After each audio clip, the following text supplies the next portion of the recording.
A portavoz de Medio Ambiente do PSDG no Parlamento, Paloma Castro, xunto coa tamén deputada Noa Díaz, mantiveron unha xuntanza con representantes do Comité de Empresa da planta de compostaxe de Serbia, en Lousame.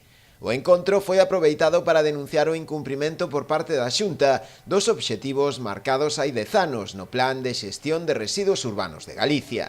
Nós, dende o PSDG, presentamos unha iniciativa na que lle exiximos á Xunta que cumpra cos obxectivos marcados, porque está moi lonxe de cumprir os obxectivos de reciclado e preparación para a reutilización.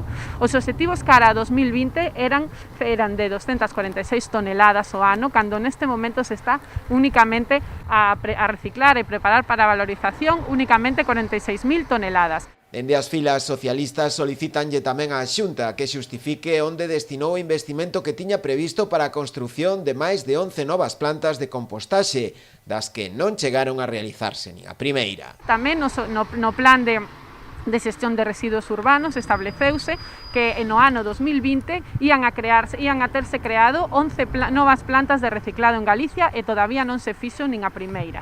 Entón, exiximos a Xunta que sea veraz nas informacións que dá, exiximos a Xunta que non condene estas plantas que son tan importantes para o reciclado, que están a dar moitísimo traballo na contorna, no territorio. Por esta razón, dende o Partido Socialista exixenlle ao Executivo Autonómico que explique as razóns deste incumprimento, que presente o informe de conclusións que tiña que ter elaborado e que indique as posibles sancións que isto levaría aparellado.